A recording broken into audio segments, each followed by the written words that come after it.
বাবা মারা গিয়েছেন, আমার উপর কোরবানি ওয়াজিব না, আমি চাচ্ছি বাবার কবরে সওয়াব পৌঁছানোর উদ্দেশ্যে একটি কোরবানি দিতে, কোরবানিটি সহি হবে কিনা? আপনার উপর কোরবানি যদি আবশ্যক না হয়, তাহলে সেক্ষেত্রে আপনার মৃত বাবার পক্ষ থেকে আপনি কোরবানি করতে পারবেন। মৃত ব্যক্তির তরফ থেকে কোরবানি করা যায় বিধায় আপনার যদি নিজস্ব সম্পদ থেকে নফল হিসাবেও আপনার নিজের উপর কোরবানি বর্তায় না, কিন্তু আপনার বাবার তরফ থেকে আপনি কোরবানি যদি দিতে চান সেটি দিতে পারেন, শরিয়া দৃষ্টিকোণ থেকে কোনো অসুবিধা নেই।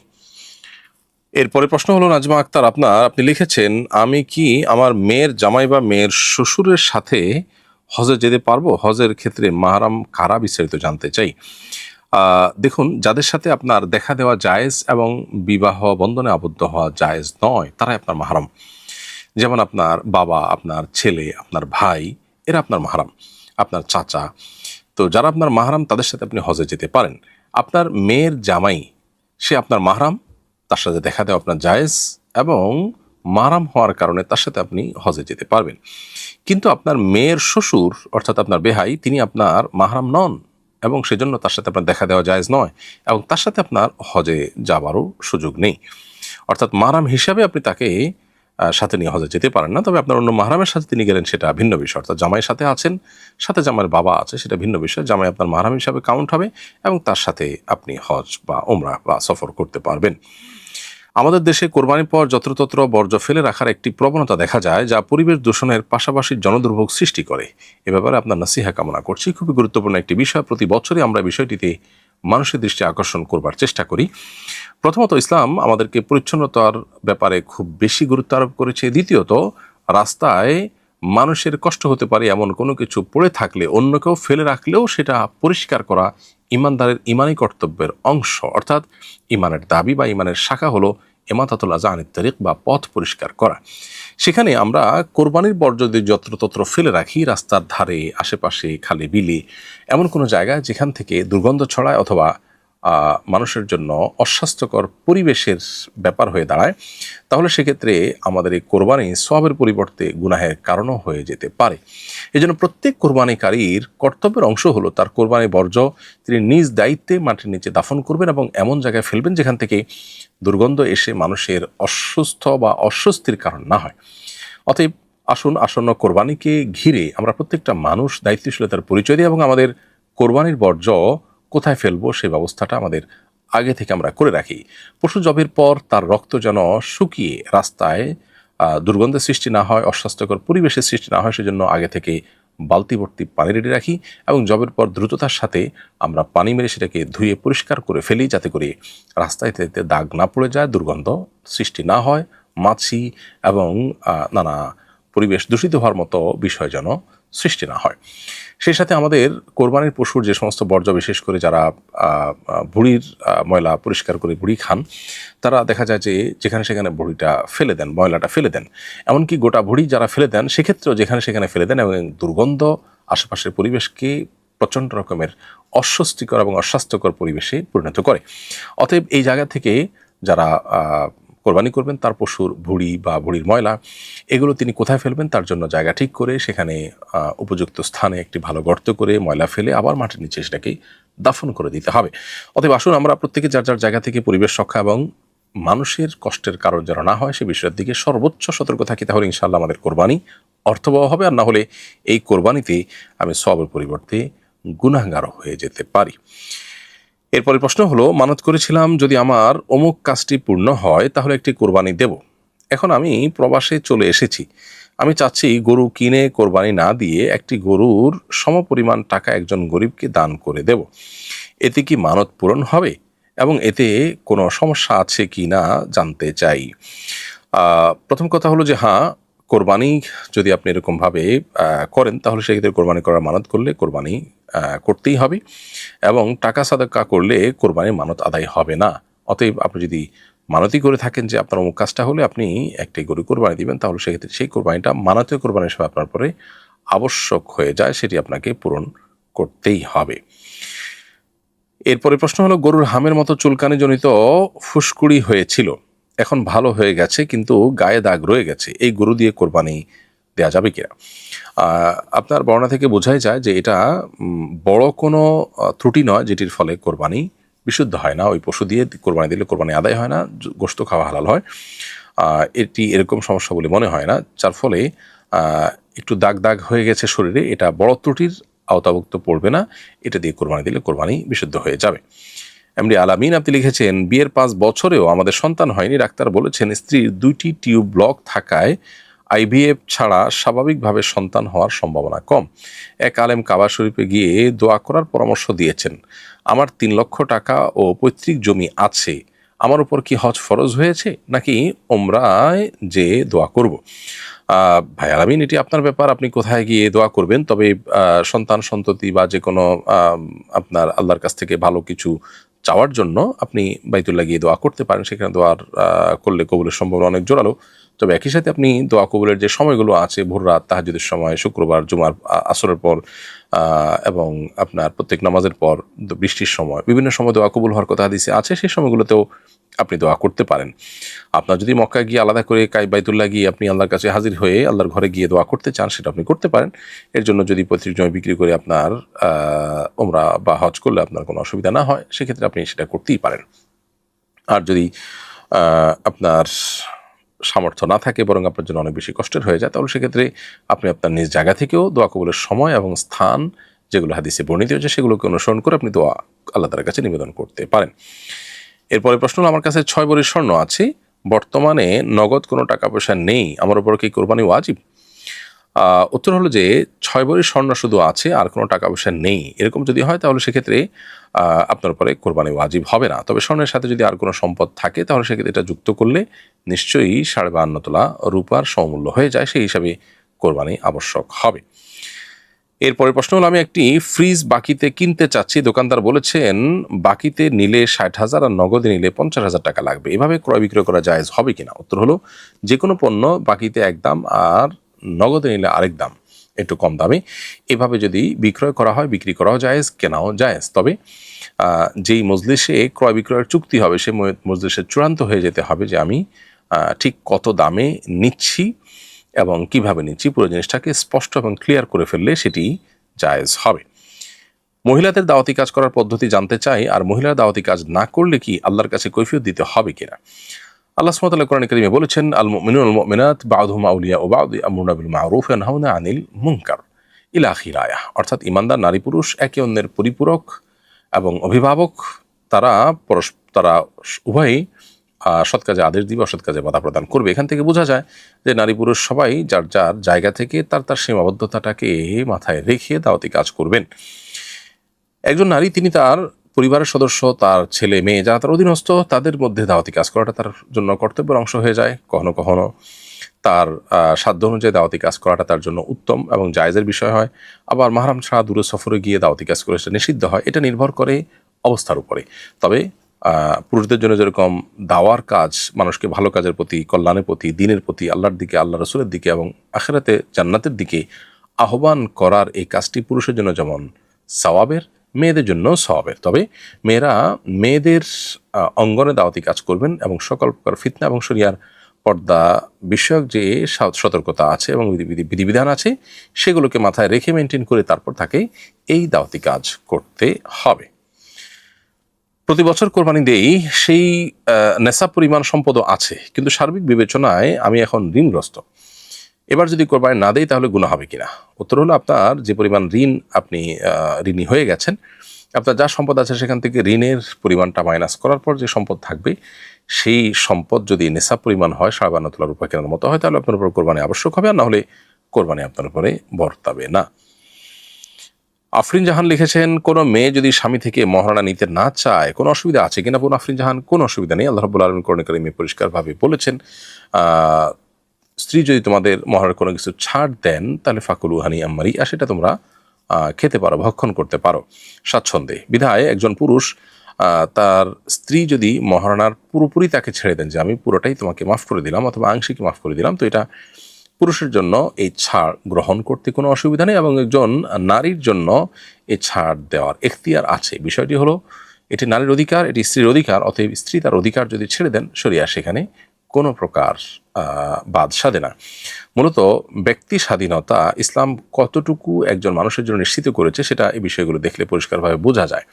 আপনার একটা পণ্য আপনি কত টাকা বিক্রি করবেন, ক্রেতা কত টাকা কিনবেন, ক্রেতাকেও বলে দেয় না এর বেশি দিয়ে কিনতে পারবা না, আপনাকে বলে দেয় না যে এর বেশি বেচতে পারবা না। এটা একান্ত আপনাদের ব্যাপার। আপনি কারোর কাছ থেকে টাকা পাওনা আছেন, যার কাছ থেকে টাকা পাওনা আছেন তাকে আপনি পুরোটা ছেড়ে দেন, সেটা আপনাকে কিচ্ছু বলবে না।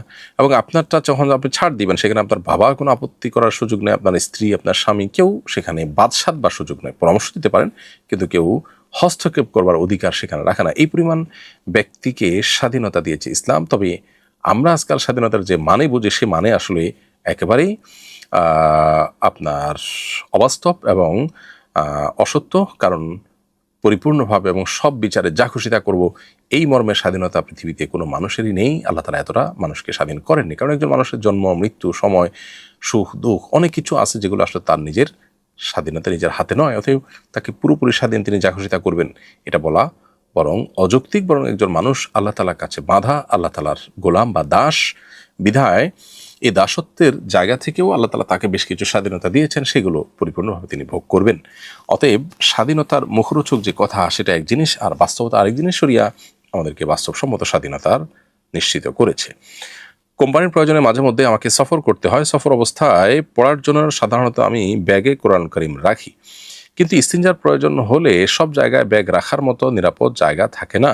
তখন ব্যাগে কোরআন সহ বাথরুমে প্রবেশ করতে পারবো কি না? কোরআন কারীম ব্যাগের ভেতরে যদি থাকে একেবারে আবৃত, ঢাকা এবং আদবের সাথে, তাহলে সেটা নিয়ে বাথরুমে প্রবেশ করা যেতে পারে, করলে গুনাহ হবে না। তবে যথাসম্ভব কোরআনের আদব রক্ষা করার জন্য সচেষ্ট থাকতে হবে। বাহিরে রেখে যেতে পারলে সবচাইতে ভালো। যদি আপনি নিরুপায় অবস্থায় বাথরুমে প্রবেশ করতে হয় তাহলে সেক্ষেত্রে ব্যাগটা ইত্যাদিতে ভালোভাবে নিরাপদে রেখে তারপর আপনি প্রবেশ করলে সেটি আশা করা যায় গুনাহর কারণ হবে না। সূরা হাশরের শেষ 3 আয়াত পাঠের ফজিলত জানতে চাই এবং কখন পড়তে হয়।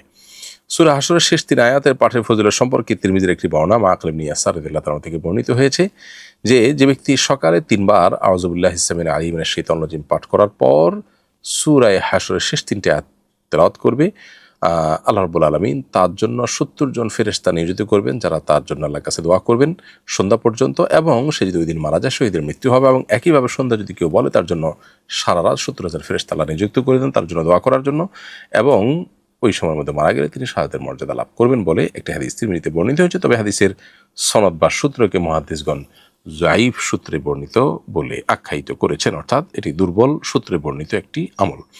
সকাল এবং সন্ধ্যায় নবী করিম সাল্লাল্লাহু আলাইহি ওয়াসাল্লাম থেকে বিশুদ্ধ সূত্রে বর্ণিত বহু আমল আছে, এবং সে বিষয়ে আমাদের সকাল সন্ধ্যার দোয়া ও জিকির নামে একটি বই আছে যেটি আপনাদের কাজে লাগতে পারে। মিম লিখেছেন, আমি নিঃসন্তান, অনেক দোয়া চিকিৎসার পরও সন্তান হচ্ছে না। আমি মোনাজাতে আল্লাহকে বলি আমাকে দুনিয়ার নেক সন্তান দান করো। আমি জান্নাতে সন্তান চাই না, কারণ তোমার জান্নাতে এত নিয়ামত দিয়ে ভরা, সেখানে আমার সন্তানের প্রয়োজন নেই। এভাবে দোয়া করলে কোনো অসুবিধা আছে কিনা? দুনিয়াতে সন্তান চাওয়া আল্লাহর কাছে এটা ভালো, এটা কোনো নাজায়েজ কাজ নয়, বরং নবীগণের সুন্নাহ। অতএব আপনি দুনিয়াতে নেক সন্তান, ভালো সন্তান, সুসন্তান আপনি আল্লাহর কাছে চান। ইব্রাহিম আলাইহিসসালাম, জাকারিয়া আলাইহিসসালাম তারা আল্লাহর কাছে সুসন্তান চেয়েছেন, সেই দোয়াগুলোকে আল্লাহ কোরআনের অংশ করে দিয়েছেন। কিন্তু এই দোয়া করতে গিয়ে জান্নাতে আমার দরকার নাই এমনটি বলার তো প্রয়োজন নেই। তবে জান্নাতে মানুষের সন্তান হবে কি হবে না সে বিষয়টি নিয়ে মতভেদ আছে। একটি হাদিস পাওয়া যায় তিরমিজিতে বর্ণিত হয়েছে আবু সাঈদ খুদরী রাদিয়াল্লাহু তাআলা আনহু থেকে, যে নবী সাল্লাল্লাহু আলাইহি ওয়াসাল্লাম বলেছেন, ঈমানদার জান্নাতে যদি সন্তান চায় আল্লাহর কাছে তাহলে সেক্ষেত্রে মুহূর্তের মধ্যেই আল্লাহ তাআলা তাকে সন্তান দিবেন, সে যেভাবে চায়। হাদিসের ব্যাখ্যায় অনেকে বলেছেন জান্নাতে সন্তান জন্মদানের বিষয়টি থাকবে না, যদি কেউ চায় তাহলে সেক্ষেত্রে আল্লাহ তাকে তার আগ্রহের ভিত্তিতে দিতে পারেন। অতএব এটা হলো জান্নাতে সন্তান হওয়া না হওয়ার বিষয়টি। আর দোয়ার ক্ষেত্রে আল্লাহ আমি দরকার ওখানে দিও না তুমি আমাকে, এইভাবে বলার কোনো প্রয়োজন না, কারণ আল্লাহ তো দুনিয়াতে দিলে আখেরাতে আবার টান পড়ে যাবে আল্লাহর, এমন না। এই জন্য দোয়ার আদব হলো আপনি আল্লাহর কাছে চান, কিন্তু প্রয়োজনে আমাকে জান্নাতে দিও না আল্লাহ, এভাবে না বলাটাই হলো উচিত। আমার বোনজামাই আর্থিকভাবে অসচ্ছল ছিল, তখন ভাগ্নে কঠিন রোগে অসুস্থ হলে মানত করেছিল যে যদি সুস্থ হয় তাহলে ঈদে একটি ছাগল কোরবানি করবে। এখন সে সচ্ছল এবং নেশাব পরিমাণ সম্পদের মালিকও। এখন কি তাকে কোরবানি এবং মানত দুটোই করতে হবে, নাকি কোরবানি করলেই আদায় হয়ে যাবে? যেহেতু তিনি মানত করেছেন আবার একই সাথে তিনি সচ্ছল, অর্থাৎ কোরবানি আবশ্যক হয় বর্তায় সেরকম সম্পদের অধিকারী, এই জন্য তাকে দুটি কোরবানি করতে হবে। একটি হলো তার মানতের কোরবানি, আরেকটি হলো তার সচ্ছল হিসেবে যে কোরবানি বর্তায় সম্পদের কোরবানি সেটি।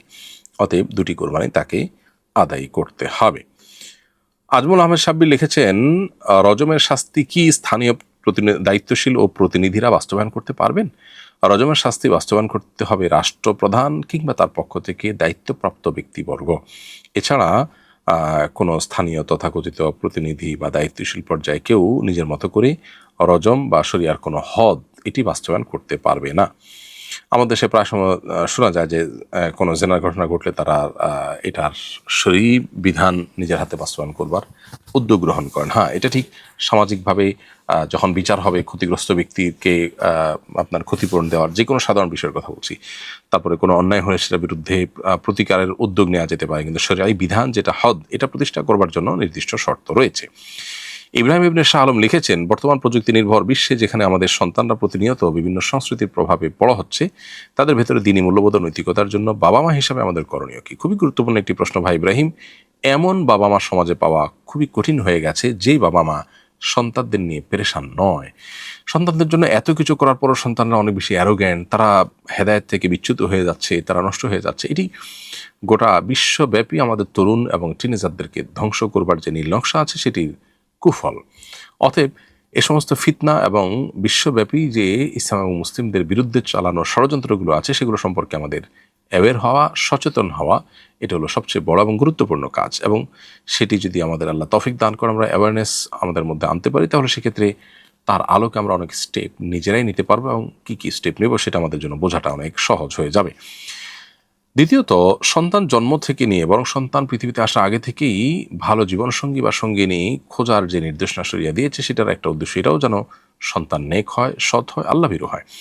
এবং এর পরও আমাদের সন্তানদের যেন আল্লাহওয়ালা হয়, নেককার হয়, তার জন্য আল্লাহর কাছে ক্ষণে ক্ষণে দোয়া করা, ভালো সঙ্গীর ব্যবস্থা করে দেওয়া, ফিতনা থেকে তাদেরকে বাঁচাবার জন্য সর্বোচ্চ চেষ্টা করা এবং ছোটবেলা থেকে তাদেরকে একান্তে সময় দেওয়া, একান্ত আলাপ করা, বন্ধুর মতো কথা বলা, ফুল টাইম সময় দেওয়া, ছোটবেলা থেকে ইমান তাদের মধ্যে গেঁথে দেওয়া, ইমান বিরোধী বিষয়গুলো সম্পর্কে তাদেরকে অ্যাওয়্যার করা, এই জিনিসগুলো খুব বেশি জরুরি এবং সেরকম পরিবেশ তাদের জন্য নিশ্চিত করা জরুরি। সর্বোপরি আল্লাহ তাআলার কাছে সাধারণভাবে মা বাবার দোয়া এবং চোখের পানি দরকার। ফিতনা সংকুল এই সময়ে সন্তানকে দুনিয়ার যাবতীয় ফিতনা থেকে বাঁচিয়ে রাখার মতো চ্যালেঞ্জিং কাজ, কঠিন কাজ এই পৃথিবীতে বর্তমানে খুব কম আছে। আল্লাহ আমাদের সন্তানদেরকে সব ধরনের শয়তানি থেকে এবং ষড়যন্ত্রকারীদের ষড়যন্ত্র থেকে এবং ফিতনাবাজদের ফিতনা থেকে হেফাজতে রেখে তাদের ইমান, মুসলিম আইডেন্টিটিকে বাঁচিয়ে রাখার এবং উম্মার জন্য তাদেরকে অবদান রাখবার মতো মানসিকতা নিয়ে বড় হওয়ার তৌফিক দান করুন। শাশুড়ি প্যারালাইসিস, অজুতে কুলির জন্য ডান হাত ভরে মুখে পানি নিতে পারেন না, অল্প সামান্য নেন, এতে কি অজু হবে কিনা? উত্তর হলো যে অজুতে কুলি করা ফরজ নয় বরং সুন্নাহ। অতএব পুরোপুরি কুলি করতে যদি নাও পারেন তার অজুতে কোনো অসুবিধা হবে না, অজু হয়ে যাবে। এমনকি অজুর কারণে যদি তিনি অজু নাই করতে পারেন, কুলি যদি নাও করতে পারেন, তারপরও তার অজু কিন্তু হয়ে যাবে, যেহেতু এটি ফরজ কিংবা ওয়াজিব নয়। আমাদের মসজিদে বর্তমান জায়গার সংকলন হয় না, একেবারে মসজিদ লাগোয়া আমাদের পারিবারিক কবরস্থান। মসজিদ সম্প্রসারণের জন্য কবরস্থানের কিছু অংশ ব্যবহার করতে চাচ্ছি, এটা করা যাবে কিনা? অবশ্য সেখানেও কবর আছে। উত্তর হলো, কবরস্থান যদি ওয়াকফ করা হয় তাহলে সেক্ষেত্রে ওয়াকফ হলে সেখানে করা যাবে না, কারণ কবরস্থান হিসাবে ওয়াকফ করা হয়েছে, সেখানে আপনি মসজিদ নির্মাণ করবেন, কবর কম দেয়া যাবে, সেটা করা যাবে না। আর যেহেতু সেখানে কবর রয়েছে তাই ব্যক্তি মালিকানাধীন হলেও সেটা জায়েজ হবে না, কারণ হলো কবরের উপরে মসজিদ নির্মাণ করা উচিত নয়। অবশ্য সেখানে যদি কোনো কবর এমন পুরাতন হয় যে কবরের আসলে অস্থি কোনো কিছু, মৃত ব্যক্তির কোনো কিছু আর বাকি নেই, মাটির সাথে মিশে গেছে বিশেষ করে এরকমটি মনে হয়, তাহলে সেক্ষেত্রে মালিকদের অনুমতি সাপেক্ষে সেখানে মসজিদ সম্প্রসারণ করা যাবে যদি ব্যক্তি মালিকানাধীন কবরস্থান হয়। এরপরে প্রশ্ন হলো, খুতবার সময় সাধারণত এক একজন এক একভাবে বসে, এই বসার সময় সুন্নাহ সম্মত পদ্ধতি কি? তাশাহুদের মতো করে বসা কি বাধ্যতামূলক? খুতবার সময় তাশাহুদের মতো করে বসাটা বাধ্যতামূলক নয়, তবে অনেক উলামায়ে কেরাম এটাকে উত্তম বলেছেন। যে কোনো ভাবে আদবের সাথে বসা যেতে পারে, তবে আত্তাহিয়াতুস সূরাতে অর্থাৎ দোজানু হয়ে এভাবে বসা উত্তম বলেছেন উলামায়ে কেরাম। সম্ভব হলে সেটি করা, আর না হলে যে কোনো সুবিধাজনক ভঙ্গিতে পরিপূর্ণভাবে খুতবা শোনার নিয়তে বসা যেতে পারে।